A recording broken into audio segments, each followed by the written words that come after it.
안녕하세요 여러분, 브루트입니다. 오늘은 파운데이션 리뷰를 들고 왔는데요, 바로 오브제의 내추럴 커버 파운데이션입니다. 저와 함께 한번 자세하게 어떤 제품인지 알아보러 가실까요? 네, 리뷰를 시작하기에 앞서 제 돈 재산으로 구매한 제품임을 알려드립니다. 제품 외관 같은 경우에는요, 브라운 컬러로 케이스가 고급지게 표현이 되어져 있고요, 오브제라는 브랜드가 명시되어져 있습니다. 그 다음에 안을 열어보시면은 이렇게 원기둥 모양의 제품이 나오게 되는데요, 일단은 브라운 컬러로 되어 있어서 혹시나 들고 다니는데 불편함이 있을 만한 부분들은 보이지가 않습니다. 단 길이가 이렇게 한 손으로 잡아도 조금 더 긴 길이이기 때문에 파우치가 작을 경우에는 잘 들어가지 않을 수도 있을 것 같아요. 그리고 하얗게 브러쉬와 파운데이션 부분을 구별할 수 있게 표시를 해둔 부분이 특징입니다. 그 다음에 제품 가격 같은 경우에는 정가로는 3만원대입니다. 그리고 저는 이제 공홈에서 조금 저렴하게 구매를 해서 2만원대에 구매를 했던 것 같아요. 그 대신에 저는 이제 컬러 2개를 하고 거기에 이제 사은품으로 클렌징 티슈까지 받아서 한 5만 얼마였던 걸로 기억을 합니다.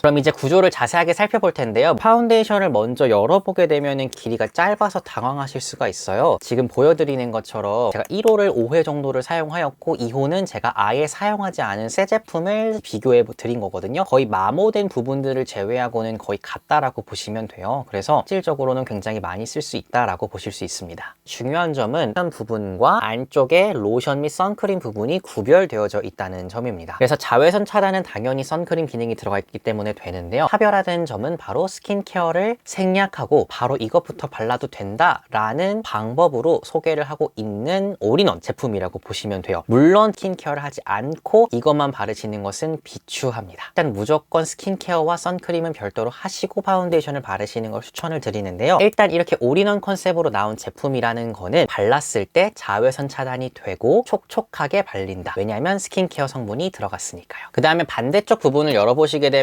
브러쉬가 등장을 하는데요, 제가 조금 다른 형태의 브러쉬들도 갖고 왔거든요. 이렇게 납작형 브러쉬가 존재하고요, 이렇게 사이즈가 큰 대형 브러쉬 경우도 있고요, 비스듬하게 되어 있기는 하지만 전체적으로 약간 납작 브러쉬의 형태를 띠고 있는 중간 형태를 띠고 있는 경우도 있습니다. 이 오브제 파운데이션에 들어가 있는 브러쉬 같은 경우에는 남성분들을 타겟으로 만든 파운데이션인 만큼 확실하게 쉽게 곰손인 분들도 확실히 바르실 수 있도록 되어져 있는 브러쉬라고 보시면 돼요. 브러쉬 구조 전체를 보시면 굉장히 비스듬한 형태를 띠고 있죠. 그래서 피부에 안착하기에 굉장히 편리한 구조를 띠고 있다라고 보시면 되고요. 그 다음에 브러쉬 모가 굉장히 촘촘하게 되어 있기 때문에 파운데이션이 모공 안으로 쉽게 이렇게 쓸어주기만 해도 들어가서 안착될 수 있게 되어져 있는 구조라서 곰손이신 분들 사용하실 수 있는 브러쉬입니다. 컬러에 대해서 설명을 드릴 텐데, 자, 팔에 보시면은 1호가 이 정도 색깔이 나오고요, 2호가 이 정도 색깔이 나옵니다. 그래서 1호와 2호가 확실하게 컬러가 차이가 나시는 걸 볼 수가 있는데요, 컬러 같은 경우에는 1호는 정말 피부가 밝으신 분, 난 피부가 하얗다라는 소리를 들으시는 분들에게 조금 추천을 드리는 컬러입니다. 2호 같은 경우에는 피부가 조금이라도 어두운 부분들이 있다, 중간 피부톤 아래부터는 2호를 바르시는 것을 추천드립니다. 남성 파운데이션 치고는 1호가 굉장히 밝게 나왔어요. 그렇기 때문에 1호는 정말 피부가 하얗신 분들이나 아니면은 피부가 밝으신 편에, 정말 밝으신 편에 속한 분들만 바르시기를 추천을 드리고요, 하이라이터용으로 사용하시는 것도 괜찮은 방법입니다. 만약에 중간 피부톤인데 저는 얼굴이 화사하게 표현하는 게 너무 좋아요 라고 하시는 분이시라면은 파운데이션을 바르시기 이전에 피부를 밝혀줄 수 있는 톤업 선크림을 발라주시는 것도 좋은 방법이 될 것 같아요. 그리고 피부가 어두우신 분들이거나 아니면 중간 피부톤인데 나는 정말 내추럴하게 표현하고 싶다 라고 하시는 분들은 2호를 바르시면 되는데요, 2호와 1호의 밝기가 굉장히 차이가 나기 때문에 이걸 통해서 음영을 활용해 보실 수도 있을 것 같습니다. 그러면 파운데이션의 발림성은 어떨까요? 굉장히 매끄럽게 발리는 게 특징이에요. 로션과 선크림이 같이 함유가 되어져 있기 때문에 촉촉한 파운데이션인 만큼 발리는 것도 굉장히 매끄럽게 얼굴 위에서 잘 발립니다. 그래서 여러분들이 뻑뻑해서 잘 안 발리는 그런 어려움을 겪으실 필요는 전혀 없고요, 커버력 같은 경우도 지금 제가 여드름이 있는 여드름러이다 보니까 확실하게 보실 수 있을 겁니다. 그래서 제가 갖고 있는 여드름 주변의 붉은기 그리고 염증, 색소 침착 부분들을 보시면 튀어나온 염증 같은 경우는 사실상 100% 커버가 어렵습니다. 아무래도 스틱 파운데이션이라고 해도 파운데이션이기 때문에 모든 잡티를 완벽하게 커버를 하지는 못하고요, 하지만 하지만 색소 침착적인 부분이라든지 아니면은 전체적인 색소 침착 주변의 붉은기 부분들은 확실하게 커버를 해주는 부분을 볼 수 있어요. 그래서 잡티는 대략적으로 제 기준으로 70~80% 정도는 커버해 준다라고 볼 수 있고, 파운데이션 치고는 굉장히 좋은 커버력을 가지고 있다라고 알고 계시면 좋을 것 같습니다. 자, 그 다음에 마무리감 굉장히 중요하겠죠. 일단은 굉장히 촉촉하게 발리는데 그러면은 얼굴이 찐덕찐덕해지는 게 아닌가라고 걱정하실 수 있는데, 저도 막상 발라보고 얼굴을 만져봤더니 파운데이션이 묻기는 묻는데 생각보다 많이 묻지는 않았어요. 그리고 매우 중요한 거죠. 요즘은 당연히 마스크 시대이기 때문에 마스크에 얼마나 묻어나는지를 제가 보여드릴 텐데요. 운동을 하거나 노래를 부른다거나 아니면 말을 많이 하는 경우가 있을 때, 즉 동적인 활동을 할 때 마스크가 얼마나 묻어나는지, 말을 그다지 많이 하진 않지만 마스크를 쓰고 다니는 정적인 활동을 했을 때가 어느 정도 차이가 나는지를 보여드릴게요. 여기 있는 덴탈 마스크를 보여드리면요, 정적으로 활동했을 때 마스크를 쓰고 한 5시간 정도 쓰고 벗고를 왔다 갔다 했는데 거의 말을 안 했던 것 같아요. 그냥 대화 정도? 옆에 광대, 튀어나온 광대 쪽이라든지 그리고 코 측면을 빼고는 사실 많이 묻지 않았어요. 이 파운데이션 자체로는 많이 안 묻는 편이라는 걸 알 수가 있는데요. 다만 세부리형 마스크를 쓰고 노래를 부르는 경우가 있었어요. 근데 노래를 부르는 게 한두 번 부르고 끝나는 게 아니라 마스크를 쓴 채로 거의 한 1시간을 노래를 불렀던 경험이 있거든요. 파운데이션이 묻은 정도는 요 정도가 묻습니다. 근데 이거는 어쩔 수가 없는 게요, 노래를 부르면 안에서 공기가 왔다 갔다 하고 땀이 나고 피지가 나오다 보니까 그것들이 모두 섞여서 마스크에 묻을 수밖에 없게 됩니다. 그렇다면 지속력은 어떨까요? 제가 메이크업을 한 직후에는 이 정도였고요. 그 다음에 메이크업을 한 지 한 대략 대여섯 시간 정도 지난 후에는 이 정도 커버력이 나오게 됩니다. 그래서 예쁘게 무너지긴 합니다. 그래서 여러분들의 피부가 굉장히 아직도 메이크업한 게 되게 예쁘게 남아 있는데, 그게 장점이라면은 조금 단점은 어쩔 수 없죠. 잡티 커버력이 떨어질 수밖에 없습니다. 피부를 보시게 되면은 잡티가 조금 더 잘 보이는 걸 보실 수가 있죠. 그래서 정리를 해보면, 파운데이션을 바른 직후에는 70~80%의 잡티 커버력을 갖고 있다면 파운데이션을 바르고 난 뒤에 대여섯 시간 이후에 무너졌을 때에는 예쁘게 무너지지만 잡티 커버력은 20~30%만 남아있다라는 것을 보실 수가 있습니다. 따라서 수정 화장을 하고 싶으신 분 같은 경우에는 들고 다니면서 수정 화장 해주실 수도 있겠죠. 자, 그렇다면은 이 파운데이션을 바르는 방법에 대해서 좀 설명을 드리도록 할게요. 일단은 파운데이션을 바르실 때 기본적으로 구조 자체가 스틱형으로 되어져 있다 보니까 이 스틱을 꺼내서 얼굴에 바르실 텐데요. 얼굴에 크레파스처럼 막 바르시면 안 되고요. 우리의 피부는 안쪽에서 바깥쪽으로 피부결이 나 있습니다. 피부 안쪽에서 바깥쪽으로 이렇게 대각선 방향으로 발라주시면 훨씬 더 지속력 있게 바르실 수가 있고요. 브러쉬를 꺼내셔서 이 비스듬한 부분이, 짧은 부분이 아래로 긴 부분이 위로 해서 그대로 얼굴에 안착해서 결 방향대로 쓸어주시면 됩니다. 이때 힘을 빼고 살살살살 쓸어준다라는 느낌으로 발라주셔야지 압을 주시게 되면은 오히려 피부 메이크업이 잘 안 먹을 수 있으니까 그 점은 주의해서 발라주시면 좋을 것 같습니다. 그 다음에 조금 더 제가 추천을 드리는 거는요, 브러쉬를 바르고서 충분히 펴발라지기는 해요. 브러쉬만 사용해서 펴발라지고 어느 정도는 피부에 안착을 하지만 그래도 퍼프를 한 것과 안 한 거에는 밀착의 차이가 있을 수 있기 때문에 집에 혹시 퍼프가 있으시다면 하나 정도, 물을 묻히시면은 커버력이 좀 떨어질 수 있지만 촉촉하게 잘 퍼뜨릴 수가 있고요. 그다음 물을 안 묻히시면은 커버력을 유지하실 수가 있어요. 근데 이 제품 같은 경우는 이미 촉촉한 파운데이션이기 때문에 묻히지 않고 바르셔도 크게 상관은 없습니다. 그래서 퍼프로 꼭 한번 이렇게 밀착을 시켜주시는 과정을 거치시는 게 훨씬 더 마스크에 덜 묻고 지속력도 좋을 겁니다. 그리고 조금 더 나는 제품에 관심이 있고 더 지속력 있게 유지를 하고 싶어요 라고 하시는 분들이라면은 파우더를 꼭 사용하시면은 여러분들의 얼굴에 더 오랫동안 남아있을 거예요. 파운데이션이 물론 스틱 파운데이션이기 때문에 조금 더 고체에 가깝기는 하지만 아무리 그래도 피부에서 떨어질 수밖에 없게 되는 제형이다 보니까 뽀송하게 얼굴 전체를 버테를 마무리감을 해주면은 그게 오래 더 남아있고 마스크에도 덜 묻을 겁니다. 그리고 혹시나 난 더 확실하게 하루 종일 지속시키고 싶다 하시는 분들은 조금 더 팁을 드리면, 픽서를 사용하시면은 얼굴 전체를 코팅한다고 생각하시면 되거든요. 이제 스프레이를 뿌리듯이 헤어스프레이가 얼굴에도 메이크업용으로 나오는 겁니다. 그래서 메이크업용으로도 픽서를 뿌려주시면은 확실하게 코팅이 되면서 파운데이션이 더 오래 지속되는 것을 경험하실 수 있을 거예요. 그리고 만약에 여러분들 얼굴에 잡티가 많이 없는 편이라면요, 바깥쪽 외곽 부분은 웬만하면 발라주지 않는 것이 마스크에도 덜 묻고 지속력도 좋고 더 피부 표현이 자연스럽다는 점은 꼭 기억해 주셨으면 좋겠습니다. 그 다음에 추가적으로 오브제에서 함께 온 사은품인데요, 이 클렌징 티슈도 간단하게 리뷰를 해드리면은, 제가 요즘 여드름 케어샵을 다니고 있는데 거기서 클렌징을 해주실 때 클렌징을 해주시고 나서 이제 얼굴을 닦아주시거든요. 그 닦아주실 때 쓰는 그 티슈의 냄새랑 되게 비슷해요. 그래서 은은하게 케어받는 느낌의 냄새라고 생각하시면 생각하시면 됩니다. 이제 남성분들은 사실상 입술이나 아이 메이크업을 굉장히 진하게 하진 않기 때문에 남성 메이크업은 웬만큼은 다 지워지는 클렌징 티슈라고 보시면 됩니다. 그래서 파운데이션의 장단점을 설명해 드릴게요. 정리를 해드리면 파운데이션의 장점은 매끄럽게 잘 발리고 생각보다 뽀송하게 마무리가 되고 마스크에도 덜 묻는 파운데이션입니다. 나는 좀 마스크에 덜 묻으면서 나는 곰손이다 라고 하시는 분들 좀 웬만하면 추천드리고요. 단점은 저에게 정말 딱 맞는 파운데이션 컬러로는 1호도 2호도 없었습니다. 저는 약간 1호보다는 조금 어둡고 2호보다는 조금 밝은 피부톤을 가지고 있는데 그러다 보니까 저는 조금 얇게 바르거나 아니면은 1호와 2호를 조금 섞어서 바르거나 아니면 1호를 바르고 나서 쉐이딩을 통해서 음영을 주는 등 테크닉적인 부분들을 들어가야 되긴 했었어요. 중간 피부톤인 분들한테는 제가 아까 추천드린 것처럼 1, 2호를 겸하여서 사용을 하시거나 아니면 화사한 거, 내추럴한 것 중에 원하는 걸 사용하시는 것을 추천을 드리고 나에게 딱 맞는 컬러가 아니면 안 되는데 브루트랑 똑같은 피부톤이다 라고 하시는 분들은 구매를 비추천드릴게요. 네, 오늘 영상도 봐주셔서 감사드리고요. 구독과 좋아요 부탁드리고 꼭 알림 설정까지 해주셨으면 좋겠습니다. 여러분들은 머리와 얼굴을 꾸미지 않아도 언제나 아름답습니다.